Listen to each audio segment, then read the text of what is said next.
I'm Elise Hugh. You're listening to TED Health. I'll be honest with you, I hadn't heard much about cigarettes in recent years. At all. We know these days that smoking kills and smoking rates are at historic lows. But in today's talk from TEDx Mid-Atlantic in 2019, health policy expert Mitch Zeller surprised me with the reality of tobacco's continued prevalence today. He may surprise you, too. I'm going to tell you a story. I'm going to tell you a story about how the deadliest consumer product imaginable came to be. It's the cigarette. The cigarette is the only consumer product that, when used as intended, will kill half of all long-term users prematurely later in life. But this is also a story about the work that we're doing at the Food and Drug Administration, and specifically the work that we're doing to create the cigarette of the future that is no longer capable of creating or sustaining addiction. A lot of people think that the tobacco problem or the smoking problem has been solved in the United States because of the great progress that's been made over the last 40, 50 years when it comes to both consumption and prevalence. And it's true.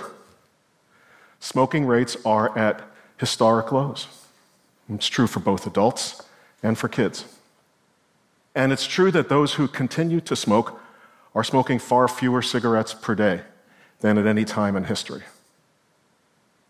But what if I told you that tobacco use, primarily because of first-hand and second-hand exposure to the smoke in cigarettes, remains the leading cause of completely preventable disease and death in this country? Well, that's true. And what if I told you that it's actually killing more people than we thought to be the case ever before? That's true too. Smoking kills more people each year than alcohol, AIDS, car accidents, illegal drugs, murders, and suicides combined, year in and year out. And so it is now conservatively estimated that smoking kills 480,000 Americans every year.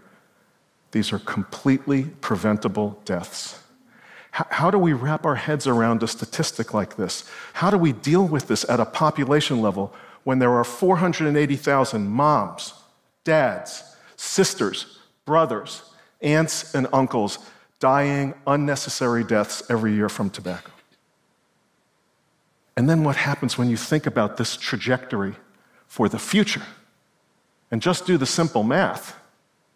From the time of the 50th anniversary Surgeon General's report 5 years ago, when this horrible statistic was raised just through mid-century, that's more than 17 million avoidable deaths in the United States from tobacco use, primarily because of cigarettes. The Surgeon General concluded that 5.6 million children alive in the United States in 2014 will die prematurely later in life because of cigarettes. 5.6 million children. So this is an enormous public health problem for all of us, but especially for us as regulators at the Food and Drug Administration and the Center for Tobacco Products. What can we do about it? What can we do to reverse this trajectory of disease and death? Well, we have an interesting guide to help unravel issues like, how did the cigarette as we know it come to be? What is the true nature of the tobacco and cigarette business? How did the industry behave in the historically unregulated marketplace? And our guide is previously secret internal documents from the tobacco industry. Come with me in a tobacco industry document time machine. 1963 was 25 years before the Surgeon General was finally able to conclude that the nicotine in cigarettes was addictive. 1963 was 1 year before the first ever Surgeon General's report, in 1964. I remember 1964. I don't remember the Surgeon General's report, but I remember 1964. I was a kid growing up in Brooklyn, New York. This was at a time when almost 1 in 2 adults in the United States smoked. Both of my parents were heavy smokers at the time. Tobacco use was so incredibly normalized that, and this wasn't North Carolina, Virginia, or Kentucky, this was Brooklyn. We made ashtrays for our parents in arts and crafts class. The ashtrays I made were pretty awful, but they were ashtrays. So normalized that I remember seeing a bowl of loose cigarettes in the foyer of our house and other houses as a welcoming gesture when friends came over for a visit. Okay, we're back in 1963. The top lawyer for Brown and Williamson, which was then the third largest cigarette company in the United States, wrote the following: "Nicotine is addictive. We are then in the business of selling nicotine, an addictive drug." It's a remarkable statement, as much for what it doesn't say as for what it does say. He didn't say they were in the cigarette business. He didn't say they were in the tobacco business. He said they were in the business of selling nicotine. Philip Morris in 1972, the cigarette isn't a product, it's a package. The product is nicotine. The pack is a storage container for a day's supply of nicotine. The cigarette, a dispenser for a dose unit of nicotine. We'll come back to this dose unit notion later. And R.J. Reynolds in 1972, in a sense, the tobacco industry may be thought of as being a specialized, highly ritualized and stylized segment of the pharmaceutical industry. Tobacco products uniquely contain and deliver nicotine, a potent drug with a variety of physiological effects. At the time, and for many decades, publicly, the industry completely denied addiction and completely denied causality. But they knew the true nature of their business. And from time to time, there have been health scares made public about cigarettes, going back many decades. How did the industry respond? And how did they respond in this historically unregulated marketplace? Going back to the 1930s,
it was with advertising that heavily featured imagery of doctors and other healthcare professionals sending messages of reassurance. 20,679 physicians say Luckies are less irritating. Your throat protection against irritation, against cough. We laugh, but this was the kind of advertising that was there to send a health message of reassurance. Congress put FDA in the business of regulating tobacco products 10 years ago this June. So you heard the statistics at the beginning about the extraordinary contribution to disease and death that cigarettes make. We've also been paying a lot of attention to how the cigarette works as a drug delivery device and the remarkable efficiency with which it delivers nicotine. So let's take a look. When the smoker puffs on the cigarette, the nicotine from that puff gets up into the brain in less than 10 seconds. Less than 10 seconds. Up in the brain, there are these things called nicotinic receptors. They're there waiting. They're waiting for, in the words of that Philip Morris document, the next dose unit of nicotine. The smoker that you see outside, huddled with other smokers, in the cold, in the wind, in the rain, is experiencing craving and maybe experiencing the symptoms of withdrawal. Those symptoms of withdrawal are a chemical message that these receptors are sending to the body saying, feed me. And a product that can deliver the drug in less than 10 seconds turns out to be an incredibly efficient and incredibly addictive product. We have spoken to so many addiction treatment experts over the years, and the story I hear is the same over and over again. Long after I was able to get somebody off of heroin or cocaine or crack cocaine, I can't get them to quit cigarettes. A large part of the explanation is the 10-second thing.